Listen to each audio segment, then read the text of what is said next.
Assalamualaikum warahmatullahi wabarakatuh. Selamat pagi dan salam sejahtera untuk kita semua. Ini adalah pertemuan pertama kita di pelajaran PKWU. Bab yang akan kita bahas hari ini yaitu bab 1. Sebelum masuk ke bab 1, alangkah baiknya kita tundukkan kepala sejenak untuk berdoa mengingat kebesaran Allah, sehingga pada pagi hari ini kita masih diberi kesehatan. Sebelum memulai pelajaran, kita berdoa menurut agama dan kepercayaan masing-masing. Berdoa mulai, berdoa selesai. Ya, kita masuk ke materi. Bab 1, wirausaha kerajinan dari bahan limbah berbentuk bangun tak datar. Yang kita pelajari yaitu KD 3.1, memahami perencanaan usaha kerajinan dari bahan limbah berbentuk bangun datar sebagai solusi dari masalah lingkungan hidup, meliputi ide, peluang usaha, sumber daya, administrasi, dan pemasaran. Tujuan pembelajaran pada bab ini yaitu 1. Membuat perencanaan usaha kerajinan dari bahan limbah berbentuk bangun datar. 2. Mengapresiasi keanekaragaman karya kerajinan dari bahan limbah berbentuk bangun datar. 3. Mengidentifikasi potensi kerajinan dari bahan limbah berbentuk bangun datar dan pengemasannya. 4. Merancang produk kerajinan dari bahan limbah berbentuk bangun datar. Secara umum ada 2 macam limbah, yaitu limbah organik dan limbah anorganik. Limbah organik adalah limbah yang bisa dengan mudah diuraikan atau mudah membusuk, seperti kulit buah, sayuran, kotoran hewan, dan lain-lain. Sedangkan limbah anorganik adalah jenis limbah yang sangat padat, sangat sulit atau bahkan sulit untuk diuraikan atau tidak bisa membusuk. Contoh, kaleng bekas, botol, plastik, karet sintetis, pecahan gelas, dan lain-lain. Kita bahas yang pertama tentang perencanaan usaha kerajinan dari bahan limbah berbentuk bangun datar. Perencanaan usaha ini meliputi yang pertama, ide dan peluang usaha kerajinan. Yang kedua, sumber daya yang dibutuhkan dalam usaha kerajinan. Yang ketiga, perencanaan administrasi usaha kerajinan. Yang keempat, perencanaan pemasaran usaha kerajinan. Yang pertama, mengenai ide dan peluang usaha kerajinan. Persiapan yang dilakukan yaitu meneliti berapa luas usaha yang akan dipilih.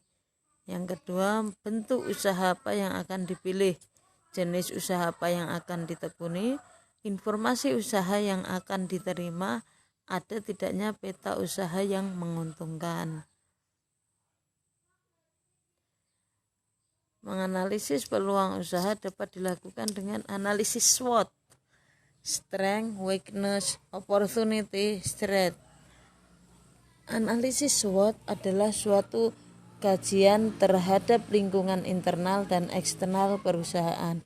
Analisis internal lebih menitik beratkan pada aspek kekuatan SW, kekuatan dan kelemahan strength and weakness. Sedangkan analisis eksternal menitik beratkan pada semua gejala peluang, opportunity, dan ancaman threat dari kemungkinan adanya pesaing. Jadi dalam melakukan usaha harus benar-benar bisa memilih apakah usaha ini banyak saingannya atau tidak. Jika tidak, kemungkinan akan menguntungkan. Yang kedua, kita bahas mengenai sumber daya yang dibutuhkan dalam usaha kerajinan.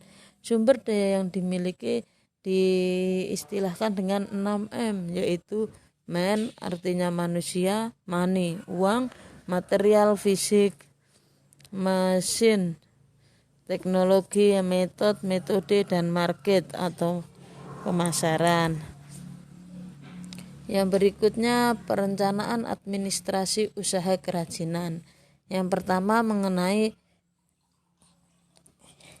Yang pertama mengenai perizinan usaha.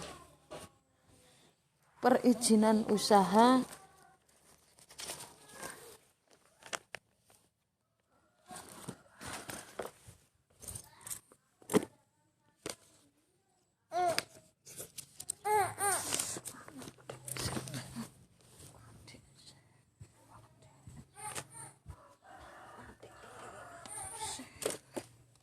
ya, kita ulangi.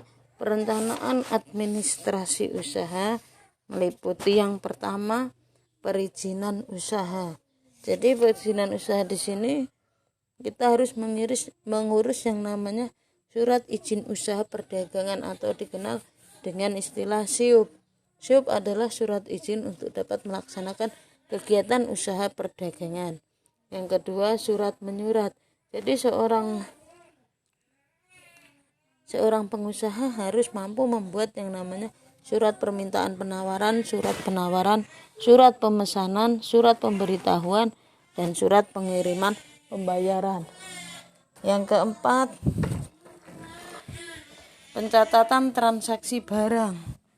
Jadi pencatatan transaksi barang di sini meliputi faktur, kwitansi, nota debit, nota kredit, dan cek. Dapat kalian lihat di buku PKWU halaman 15. Pencatatan transaksi keuangan. Di sini ada yang namanya laporan rugi laba, laporan perubahan modal, neraca, laporan arus kas.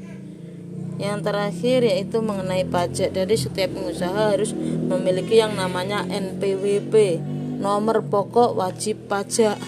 Jadi nomor ini adalah nomor yang diberikan kepada wajib pajak sebagai sarana dalam administrasi perpajakan yang dipergunakan sebagai tanda mengenal diri atau identitas wajib pajak dalam melaksanakan hak dan kewajiban perpajakan. Yang keempat, mengenai perencanaan pemasaran usaha. Di sini ada beberapa hal yang berkaitan dengan aspek pemasaran, yaitu memahami seni menjual, menetapkan harga jual, menganalisis kepuasan pelanggan, dan promosi. Jadi di sini seorang pengusaha harus mengetahui cara-caranya. Ya, Bu Guru rasa sekian untuk pertemuan kali ini. Wassalamualaikum warahmatullahi wabarakatuh, dan selamat pagi dan salam sejahtera untuk kita semua.